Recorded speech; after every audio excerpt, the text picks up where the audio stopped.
The unit I chose to do my research on was film, the documentary Two Worlds Colliding by Tasha Hubbard. It's a heartbreaking story about how Native Americans were being mistreated and faced police brutality by officers in Canada. A few of these officers took multiple Native American men out into the middle of nowhere and made them get out of the car in negative 20-degree weather, leaving 2, possibly 3 of them to freeze to death. Luckily, Daryl Knight made it out alive, and we hear his side of the story. The what in this film is the documentary and interview scenery with clips of videos from news channels of a car and it driving away in the super snowy field to role play what actually happened that night. We also see a Saskatoon Police Department building and protests taking place. The how is in this film is using a narrator to explain the specific scenes that were being shown and to add more information. The scenes talking about each night when the men were taken were very dark and gloomy to emphasize the fact that this is a very heartbreaking story. The why is to address the ethical and political issues that had happened to raise awareness for those men that passed. Next, we have background. Tasha Hubbard. She is a writer, filmmaker, and an associate professor at the University of Alberta. She is from Poughkeepsie First Nation in Treaty 4 territory and has ties to Thunderchild First Nation in Treaty 6 territory. Two Worlds Colliding won the Canada Award at the Gemini Awards in 2005, which was a solo writing and directing project. At the University of Alberta, she teaches topics in film studies and reading and writing and communicating for Indigenous studies. We also have background on the victims.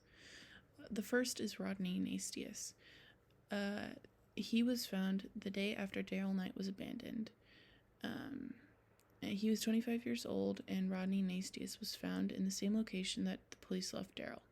That night, his cousin was expecting him to come over, but didn't end up making it. His cousin lives in the same building that Daryl was arrested at, and Rodney froze to death, and a jogger found him the next morning. Lawrence Wagner was dropped off 2 days after Daryl Knight was found out in the freezing cold, and he was 29 years old. He had froze to death where the police had dropped him off in a field by the power station right outside of Saskatoon, Canada. Neil Stonechild was frozen to death in 1990. He was only 17 years old, and the Saskatoon Police Department had concluded their original investigation into his death after 3 days with no explanation and no charges. So they might think that Neil's case could be related to Rodney and Lawrence, but they aren't 100% sure. So there was no charges. And then Daryl Knight was also arrested by those same 2 that Rodney and Lawrence were both arrested by. So Daryl was leaving a party when the officers approached him and they handcuffed him and put him in the car. They drove him out into a field outside of town, and while calling him slurs, they told him to get out, and he told them, "I'll freeze to death out here, you guys." And he said, "That's your effing problem," and then drove away. All of these cases were in the middle of nowhere outside of Saskatoon, Canada, and this led police to believe that these cases could be related. Dan Hatchin and Ken Munson were the police that took these men, and they were sentenced to 8 months in a provincial correction center, but got out in 4. They were found not guilty of assault. However, they were fired from the Saskatoon Police Department. In this film, there is a narrator that opens in the beginning of the documentary that explains what happens with the officers that were involved in this case, and you also see news reports and court cases that related to these cases. In this film, you see news clips talking about the cases of the freezing deaths, what they said, and a few interviews of Daryl Knight and his experience with the officers that night. There is also a very disturbing clip of a girl being very racist towards natives that are resisting this treatment from Americans through protests outside of the Saskatoon Police Department. To analyze the film, we see 7 key things to look for. 1. Setting, subject, composition, lighting, perspective, film technique, and sound. So for the setting, this is where it took place in Saskatoon, Canada, and this is the power plant that Daryl went to that night, and this is where they'd been dropped off. The subject is the main subject, and that is Daryl Knight and some of the good cops. The composition is the way the documentary is set up. To start, they started with what happened on the night when Daryl was dumped, and then it also moves into the way that they tried to get the bad guys in jail.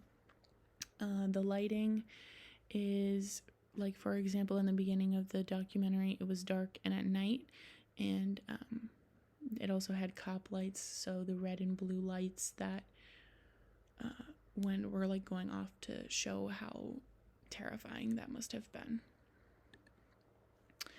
For perspective, we see a native perspective through this documentary. So we really see how she was trying to resist those stereotypes and change the stereotypes and how Native people are being seen. And during interviews, we see film technique of medium and eye level mostly, so that you can see the faces really well and really understand the feeling that they're trying to give off, which is kind of fear and sadness. And for sound, you kind of hear traditional music, which is like throat singing, and then there's lots of talking and narrating. There's also silence when Daryl Knight was being interviewed, and the topic was kind of hard for him to talk about because it was super traumatic. So that just kind of shows how... For the theme connections, I found colonization, stereotypes, resistance, and survivance. So for colonization, Hatchin and Munson, who are the police officers, I think they were abusing their power and were extremely racist towards these Native men. The definition of colonialism is when one group has power over another, and in this case, the officers are the ones with the power. But they were using it in a horrible way. You could see that many Americans were stereotyping the natives in this film, and I think the main purpose of this film was to break down those stereotypes of natives are dangerous, to show how Americans treated them. I think this whole film is a form of resistance in the fact that it's kind of refusing the action being taken on them, and I think this is very important when they are using this during their protests. Like resistance, I think this video is used as survivance to continue to exist and tell the story of the Native people and kind of keep the names of the people that passed alive. And Tasha Hubbard uses this documentary to raise awareness of this case. And this impacted my understanding of the course themes because this film was showing the unfortunate truth of what Native Americans face. I was able to connect the situations in this film to the course themes because of all the examples in class. I felt upset and sad throughout this documentary, which I think was the point Tasha Hubbard was trying to make, so that it would raise awareness and emphasize how poorly these men were treated.